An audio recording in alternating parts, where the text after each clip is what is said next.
छोटे ग्रुप के जो बच्चे हैं वो ध्यान से देखें कैसे करेंगे। देखो सबसे पहले मैंने इस सवाल को इधर लिख ले रहा हूं, ठीक है। 1/3 मल्टीप्लाई 2/4 भिन्न के गुणा में, इसको भिन्न का गुणा कहते हैं। भिन्न के गुणा में कुछ नहीं है, सीधा सीधा गुणा मारते हैं, ठीक है। सीधा सीधा अंश का अंश में गुणा और हर का हर में गुणा। अंश और हर तो आते हैं सब बच्चों को, हाँ। तो ये ऊपर वाला अंश होता है और नीचे वाला हर होता है। इसमें भी ये 2 अंश है और इसमें 4 हर है। चलिए गुणा करते हैं अंश का अंश में। तो 1 का 2 में करेंगे तो 2 1 2, कितना आएगा? 2 ही आएगा। और अब इसका 3 का 4 में करेंगे तो 3 चौके 12। अब देखिए ये आंसर तो आ गया, लेकिन ये पूरी तरह से कंप्लीट आंसर नहीं है। इसको जब तक कंप्लीट आंसर नहीं मानते, जब तक ये कट ना जाए पूरी तरह से, है ना, मानक रूप में ना आ जाए, अपने मानक रूप में, है ना, स्टैंडर्ड फॉर्म में जब तक ना आ जाए, हाँ ध्यान तेरा, स्टैंडर्ड फॉर्म में जब तक ना आ जाए तब तक इसको कंप्लीट आंसर नहीं मानते। तो क्या होगा इसका स्टैंडर्ड फॉर्म? काट के 1/6, यही इसका स्टैंडर्ड फॉर्म या फाइनल आंसर हो जाएगा। बताइए समझ में आया? तो इसको मानक रूप भी कह देते हैं। किसी भी भिन्न का मानक रूप क्या होता है? जब उसको काट के लास्ट स्टेज तक पहुंचा देते हैं, यानी वहां पे कटना बंद हो जाता है, वो क्या होता है? हमारा स्टैंडर्ड फॉर्म होता है, यानी मानक रूप होता है। मानक रूप कराए थे ना मैंने आपको? चलिए, तो ये मानक रूप होता है, ठीक है। तो पहले वाले सवाल का ऐसे आ जाएगा ये वाला आंसर, ठीक है। चलिए दूसरा वाला क्वेश्चन यहां पे ले लेते हैं। दूसरा वाला भिन्न क्या कह रहा है? 6/2 प्लस 8/2, ठीक है। ये जोड़ की भिन्न है, बहुत ही इजी भिन्न है। यहां से स्टार्टिंग करते हैं, बच्चों को आता होगा तुम लोगों को। चलिए तो देखो सब बच्चे ध्यान से देखेंगे मेरी तरफ। अगर हर हमारा समान होता है, हर का मतलब क्या होता है? तू खड़ा हो, बता, हर का मतलब क्या होता है? ऊपर वाली संख्या कि नीचे वाली संख्या? हाँ, हर का मतलब क्या होता है? ऊपर वाली है, ऊपर वाली। अभी बताया मैंने, हर का मतलब होता है नीचे वाली संख्या और अंश का मतलब होता है ऊपर वाली संख्या। अच्छा, इसको याद कैसे रखेंगे? तो मैं बता देता हूं आपको। देखो ऊपर, अच्छा ये बताओ, अंश ऊपर वाला है, ऐसे ही एक होता है हंस, जानवर, वो पक्षी होता है हंस। तो हंस कहां उड़ता है? ऊपर। हंस कहां पे उड़ता है? ऊपर उड़ता है, हैं? और तो अंश हो गया हमारा, देखो हंस ऊपर उड़ता है तो ऊपर वाला क्या हो गया? अंश हो गया। और हर जो किसान जोतते हैं ना, खेत जोतते हैं हल से, तो हल कहां चलता है? जमीन में चलता है, नीचे चलता है हल, है ना। तो वो नीचे वाला होगा, तो नीचे वाला क्या होगा? हर। ऐसे करके होता है, ऐसे ट्रिक करके याद रख सकते हो आप लोग, ठीक है। अंश का मतलब हंस ऊपर उड़ता है तो ऊपर वाली संख्या अंश होगी, और हर का मतलब हल नीचे जमीन में चलता है तो नीचे की साइड वाली संख्या हमारी क्या होगी? हर हो जाएगी। क्लियर? तो अब देखो इनको करते कैसे हैं, इनको सॉल्व कैसे करेंगे। यदि हर यानी नीचे वाली संख्या दोनों भिन्न की समान है और जोड़ या घटाव करवा रहा है, तो क्या करते हैं? वही सेम संख्या उतार लेते हैं। क्लियर? और ऊपर वाली संख्या के बीच में देखेंगे ये चिन्ह किसका है। यहां अगर घटाव का चिन्ह होगा तो बड़ी संख्या में से छोटी संख्या घटा देंगे, है ना। और मतलब माइनस का होगा तो घटा देंगे, और प्लस का होगा यहाँ पे तो जोड़ लेंगे दोनों। तो 8 और 6 कितनी हो गई? 14।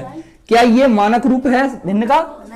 नहीं ना, ये मानक रूप नहीं है। और तो हमें लेके आनी है भिन्न को मानक रूप में। तो कितना आ जाएगी? 7/1। 1 की कोई वैल्यू है नहीं, ना तो गुणा में ना भाग में, क्योंकि 1 से चाहे तो किसी का भी गुणा कर लें आप, उतना ही रहता है, और भाग भी आप 1 से किसी का करेंगे तो तब भी उतना ही रहता है मान, ठीक है। तो आंसर हमारा फाइनल आंसर कितना आ गया? 7। ये हमारा आंसर हो जाएगा। हाँ, काट के कर लो, ऐसे कर लो चाहे तो। चलिए तीसरा वाला क्वेश्चन देख लेते हैं। तीसरा वाला है 7/3 यानी 7/3 लड़के, कहां ध्यान तेरा, भागित 1/5, ठीक है। ये वाला, इसको कैसे करेंगे? इसको करने का एक बहुत आसान तरीका है। सबसे पहले आप क्या करें, इसको ऐसे कैसे उतार लें, पहली वाली भिन्न को ऐसे कैसे उतार लें। ध्यान से देखें, बड़े बच्चों को आता है सब, ये छोटे वाले ग्रुप के बच्चे देखें ध्यान से। 7/3, ठीक है, गुणा, चिन्ह देखिए हमने बदल दिया, यहां किसका चिन्ह था? भाग का, और चिन्ह बदल दिया, किसका कर दिया? गुणा का। जब चिन्ह बदला है तो पीछे वाली संख्या भी बदल जाएंगी। संख्या कैसे बदली जाएंगी? नीचे की ऊपर, ऊपर की नीचे, ठीक है। तो 5 ऊपर आ जाएगी और 1 आ जाएगी नीचे। देखो अभी हमने गुणा वाला किया था, ये वाली गुणा वाली भिन्न की थी, अब ऐसे ही बन गई भिन्न, हमारी गुणा वाली भिन्न बन गई है। अब तो आराम से कर लेंगे, है ना। तो कर लो, 5 सत्ते 35 और 3 एकन 3। क्या ये मानक रूप है? Yes sir. यही मानक रूप है, क्योंकि 3 से अब आगे संख्या कटेगी नहीं, तो यही इसका आंसर हो गया। कुछ बच्चों का आ रहा है 200 और कुछ बच्चों का आ रहा है x बराबर 400 और 800 भी आ रहा है कुछ बच्चों का। अच्छा चलो, अलग अलग आ रहा होगा, अब देख लेते हैं सही उत्तर क्या है। ठीक है, चलो। तो सबसे पहले आपको जब भी इस तरह से संख्याएं मिले, बट्टे में संख्याएं मिले और बीच में बराबर मिल जाए, ध्यान से देखो सब बच्चे, बट्टे में संख्याएं मिले हैं और बीच में मिल जाए बराबर का चिन्ह, इधर भी बट्टे में संख्या है, इधर भी। ठीक है, तो आप कैसा मल्टीप्लाई करते हैं? क्रॉस मल्टीप्लाई, कैंची का गुणा, यही होता है ना। आसान हो जाता है, और भी मेथड हैं उनसे भी हो जाता है, लेकिन इस मेथड से बड़ा आसान हो जाता है प्रश्न को, है ना, आंसर तक पहुंचना। चलिए, तो क्रॉस मल्टीप्लाई यानी कैंची का गुणा, इसका इसमें गुणा करते हैं और ऊपर सबसे ऊपर वाला रखा जाता है, ये सबसे ऊपर है पहले नंबर का, तो ऊपर रखा जाएगा और इसका इसमें गुणा, तो ये नीचे आ जाएगा। ठीक है, बट्टे में आ जाती हैं संख्याएं, बट्टे में नहीं बराबर में आ जाती हैं संख्याएं। ठीक है, चलो भाई, तो x और x यानी हम अगर x का गुणा इस x में करेंगे, जैसे कि एक बार और देख लो, इस 2 का गुणा अगर हम 2 में करते हैं तो इसको किस तरह से रख सकते हैं? इसके कई तरीके हो सकते हैं। जैसे एक तरीका मैं इसको ऐसे रख सकता हूं, 2 पे स्क्वायर रख सकता हूं, और दूसरा तरीका मैं 4 भी रख सकता हूं, है ना, और तीसरा तरीका तो है ही है 2 गुणा 2, है ना। तो इन तरीकों को, तीनों तरीकों से लिखा जा सकता है, लेकिन मान और वैल्यू इनकी एक ही है। क्लियर यहां तक बात? चलो, तो अब हमारा ये है x गुणा x, तो हमें इस फॉर्म में नहीं रखना, हमें इस तरीके से नहीं रखना। कैसे रखना है? x square. क्लियर? चलो, बराबर का चिन्ह है, बराबर का चिन्ह लगा लो, इसका इसमें गुणा किया, x स्क्वायर हो गया, और इसका इसमें गुणा करेंगे तो चाहे तो आप गुणा रख लो और चाहे बिना गुणा करके रख लो संख्याओं को, ऐसे ही बीच में चिन्ह लगा लो, 25 और गुणा 16। बताओ, तब भी तो ठीक है, गुणा ही तो हो रहा है, बस गुणा करके मान नहीं रखा हमने उसका, लेकिन अगर गुणा करेंगे तो उतना ही निकलेगा मान, तो अभी भी, है ना। यहां तक क्लियर सबका? चलिए, बात कोई नहीं करेगा। अब हमें करना क्या है भाई? इस पैसे एक्स स्क्वायर हटाना है, मतलब एक्स स्क्वायर पैसे स्क्वायर हटाना है हमें, यही तो करना है। हमें क्या चाहिए? हमें तो केवल एक्स का मान चाहिए। हमें किसका मान चाहिए? केवल एक्स का मान। स्क्वायर कैसे हटाएंगे, कोई बताएगा? बताइए। इन संख्याओं को आधी कर लेते हैं। नहीं, उसको आधा नहीं कहते, उसको कहते हैं वर्गमूल निकाल लेते हैं उसके, है ना। अगर इधर कोई संख्या वर्ग में है तो या तो उस संख्या को भी वर्ग कर दो, इस संख्या को भी वर्ग कर दो, है ना, ऐसे कर लो। या फिर बराबर करने के लिए तो देखो सबसे बढ़िया तरीका है, 2 तरीका बताऊंगा मैं आपको। पहला तरीका यह है कि इस वर्ग को हटाने के लिए, ठीक है, इस वर्ग को हटाओ तो इधर इधर चढ़ जाता है ये रूट वाला सिस्टम, अंडर रूट। संख्या किस में आ जाती है? अंडर रूट में आ जाती है संख्याएं। क्लियर? बताओ, इतनी बात समझ में आई? मैंने यहां से यहां पर ये स्क्वायर था, अब देखो, अब तो ये है सिस्टम, ठीक है, और जैसे ही ये गायब किया मैंने इन संख्याओं को अंडर रूट में ले लिया। क्लियर? इस अंडर रूट का मतलब क्या होता है कि अब ये वर्ग संख्याएं हैं और इनमें से अगर अंडर रूट आपको हटाना है, ये वाला डंडा है ना ऐसा, अगर इसको हटाना है तो इनका वर्गमूल निकालेंगे। वर्गमूल बताओ कितने कितने बच्चों को आता है वर्गमूल? कम बच्चों को आ रहा है ना, इस पे भी काम करने की जरूरत है। तो चलो, तो वर्गमूल कैसे निकालेंगे देख लो। वर्गमूल का मतलब होता है कि हमारे पास एक ऐसी संख्या थी, हमारे पास एक ऐसी संख्या थी जिस संख्या का उसी संख्या में गुणा करके ये संख्या आई हुई है। जैसे एक संख्या कोई ऐसी थी 25, कब बनी है संख्या? कोई एक संख्या ऐसी थी, उस संख्या का उसी संख्या में गुणा करके 25 बन गई। अब वही संख्या ढूंढनी है किस संख्या में गुणा करके 25 बनी, ठीक है। और ये 16 क्या थी? 16 भी ऐसी कोई संख्या थी कि एक छोटी सी संख्या रही होगी और उस संख्या का उसी में एक बार और गुणा करके, यानी 2 बार गुणा 2 बार मल्टीप्लाई होके क्या हो गई? ये 16 बन गई, है ना। तो अब हमें वही तो होता है हमारा वर्गमूल। वैसे तुम लोगों को बताया है मैंने, वर्गमूल निकालने की दोनों विधियां बताई हैं, है ना। चलिए, तो अब हम x बराबर, ये रूट हटाना है भाई हमें, तो हमें वो संख्या मिल जाए कि जिस संख्या का गुणा होके उसी संख्या में ये संख्या आई है, तो क्या है 5 ही तो है वो संख्या। तो 5 इस पैसे 5 पैसे हट गया, रूट देख लो है 5 पैसे हट गया, अभी 16 पैसे नहीं हटा है। और 16 पैसे रूट को हटाने के लिए क्या करना है, फिर से वही संख्या ढूंढनी है कि जिसमें गुणा करके आया था। तो 4 यही तो आई थी। बताओ यहां तक क्लियर समझ में आ रहा है सबको। अब x बराबर इनके बीच में क्या है, गुणा है, 5 चौके, तो x का मान कितना आ गया, ये हमारा फाइनल आंसर आ गया। देखिए कोई कह रहा है 200, ये भी गलत है, कोई कह रहा है 400 गलत था, 700 भी कुछ बच्चों को आ रहा था, वो भी गलत था। क्लियर समझ में आया। 325 गुप्तारी। चलो तो प्रश्न क्या है हमारा, 144 बटे x बराबर x बटे 64। तो x का मान ज्ञात करना है, ठीक है। चलो भाई, तो भाई क्या करना है, कैंची का गुणा, इसका इसमें और इसका इसमें। तो यहां पे क्या रख रहे हैं हम, यहां पे रख रहे हैं 144, ठीक है, और मल्टीप्लाई में 64 बराबर x स्क्वायर। क्लियर। देखो अब की क्या हो गया, अब की थोड़ा सा ऐसा हो गया, चेंज हो गया, पहले x इधर आता था अब उधर चला गया, फर्क कुछ नहीं है, बस थोड़ा सा लिखने का तरीका चेंज हो गया है। आप चाहो तो इसको x को इधर कर लो, उस मान को उधर रख लो अपनी सुविधा के हिसाब से। चलो इधर ऐसे कर लेते हैं, तो x स्क्वायर बराबर 144 गुणा में 64 64। क्लियर, यहां तक सबको क्लियर। चलो अब क्या करेंगे, इसको स्क्वायर को हटाने के लिए हमें करना क्या होता है, इस पर रूट चढ़ा देना होता है ना। क्लियर यहां तक। चलो अब रूट को हटाएंगे कैसे, रूट को कैसे हटाएंगे कि इसका वर्गमूल निकाल लो, यहां रख लो, तो इसका वर्गमूल क्या है 12, गुणा लगा लो, और 64 का वर्गमूल 8। आंसर हमारा आ गया 12 अट्ठे 96। यही हमारा x का मान आ गया। क्लियर।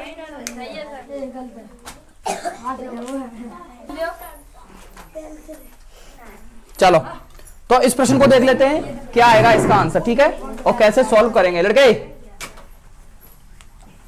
आवाज, सिंगल आवाज निकला है किसी की, चलो इधर ध्यान दो।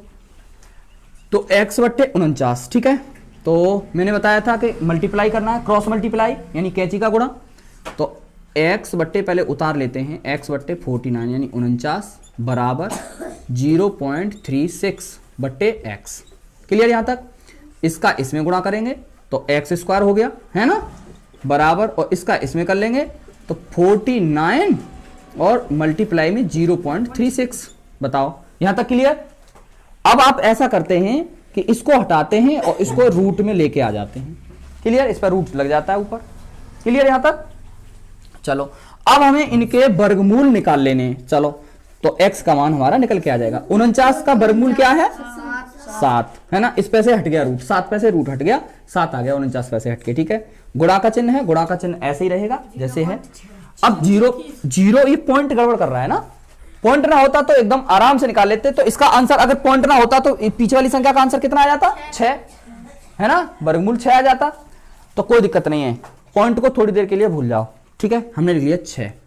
अब पॉइंट को लेके आ जाओ, अब पॉइंट का तो कुछ तो लगेगा। तो ध्यान देना, वर्ग में अगर कहीं पर वर्ग संख्या लिखी हुई है तो उसमें पॉइंट 2 संख्याओं से आगे चलता है। ध्यान दो मेरी बात को, वर्ग में पॉइंट 2 संख्या से आगे अगर रहेगा तो वर्गमूल में 1 संख्या के आगे रहेगा पॉइंट। क्या समझे, समझ में आया। और अगर मैं यहीं पे मैं ऐसे कर दूं कि 0.0036, तब पॉइंट कितना, मान लो 36 का वर्गमूल 6 ही है, तब पॉइंट कहां आएगा, क्या संख्याओं के आगे आएगा 2 संख्याओं के आगे। क्यों कि अब जो पॉइंट चल रहा है इस वर्ग संख्या में 4 संख्याओं के आगे पॉइंट आ गया, ठीक है।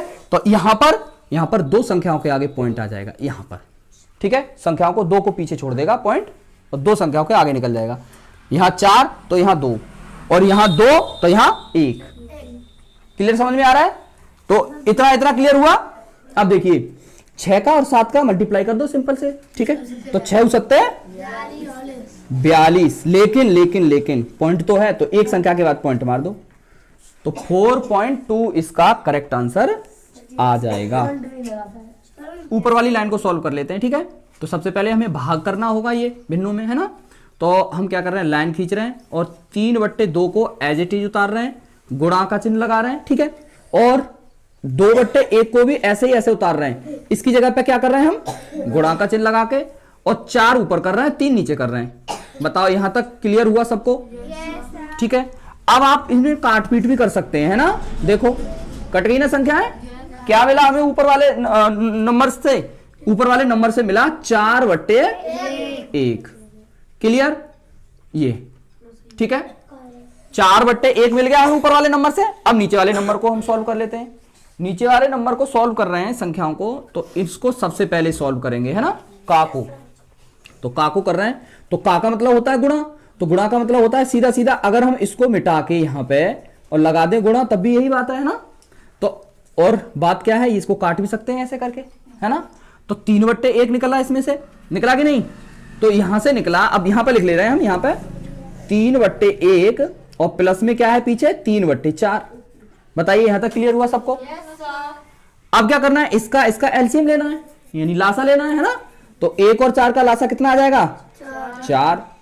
इसका भाग इसमें दिया तो 4 बार गया, है ना। इस नीचे वाली संख्या का इसमें भाग देते हैं, कितनी बार गया, 4 बार गया। और जितनी बार गया उसका ऊपर वाले में गुणा कर देते हैं, तो 4×3 12 प्लस, ठीक है, 4 का फिर से 4 में भाग दिया, 1 बार गया, और 1 का ऊपर वाले में कर देते हैं गुणा, 3×1 3। तो 12 और 3 जोड़ लेंगे, कितना हो जाएगा, 15/4। इसमें से क्या निकला, नीचे वाली इस पूरी संख्या में से क्या निकला, 15/4। तो इसको यहां रख लेते हैं, 15/4, ठीक है। अब क्या करना है हमें, यहां पे बाहर की संख्या, देखिए सबसे बाहर वाली संख्या ये 4 है और इधर सबसे बाहर वाली संख्या ये 4 है ना। तो बाहर वाली संख्या का बाहर वाली संख्या से क्या करते हैं, गुणा, यानी मल्टीप्लाई। तो इसका 4 का 4 में किया तो 4 चौके 16, और अंदर वाली संख्या का अंदर वाली में गुणा, तो 15×1 15। अब ये देख लेते हैं कि क्या ये कट रहा है, नहीं कट रहा है तो कोई दिक्कत नहीं है, और नहीं तो यही आ गया, और कट जाता तो आंसर और आ जाता, ठीक है। तो ये हमारा आंसर हो जाएगा। क्लियर यहां तक? चलिए, हो जाता है क्या जल्दी? अच्छा, साइकिलों वाला का हो गया था, तो अंदर जाता, उसके अंदर आंटी बैठी रहती है ना, तो वो बताती कोई ना कोई सॉल्यूशन निकालती है, या फिर उसी में अंदर कर देता अगर पढ़ने का इच्छुक था, वहां तक गया और लौट के आ गया है। अच्छा, उसके बाद कोई दिक्कत नहीं है। उसके बाद फिर क्या हुआ, फिर मैंने इसको आवाज लगाई, मैंने कहा रुक, मैंने तो इग्नोर कर दिया और ये चला गया पीछे से, ठीक है। मैंने कहा रुक, चल मैं चल रहा हूँ साथ, मैं चल ही रहा हूँ, तो मैं खुलवा दूंगा गेट, है ना, मैं तो जा रहा हूँ कॉलेज में उसी में। तो मैंने कहा चल, लौट गया, और इसने एक नहीं सुनी और ये भरमनाता हुआ भाग आया वहां से। हाँ, भाग के आया था। अब बता, अब अपना नाम बता पहले, कैमरा के सामने देख के, यहाँ पे देख के कैमरा के। मेरा नाम ब्रिजेश कुमार है, बोल जल्दी। मेरा नाम ब्रिजेश कुमार है। क्या बजे आया था लौट के वहां से स्कूल से? चलो टाइम नहीं पता था, तो कितने बजे आया? चलो, तो जब मुझे रास्ते में मिला, मैंने तुझे आवाज लगाई कर रुक जा, मैं चल साथ में चल रहा हूँ तेरे, क्यों नहीं रुका? जब आप दे जल्दी कैमरा के सामने देख के, ये मान ले एस के सर हैं यहाँ पे, ये बैठे हैं, इधर देख इधर। हाँ, क्लास टीचर कौन है तेरे? बंटी सर है बेटा, चल तेरी घंटी बजवाता हूँ, कर ले, बता जल्दी, बता जल्दी। बंटी सर को जाएगी ये वीडियो अभी व्हाट्सएप पे। क्यों लौट के आया, जहां बताना। चल, लौट के तो आया इसलिए कि गेट बंद हो गया। लेकिन मैंने आवाज लगाई तो तू रुका क्यों नहीं रुका रे? सुन नहीं पाई तूने आवाज मेरी? हैं? अरे तो जी कहना कैमरा में, किस कैमरा के सामने, मैंने सुन नहीं पाई तुम्हारी आवाज। बोल जल्दी इधर से, आवाज ना जा रही। एक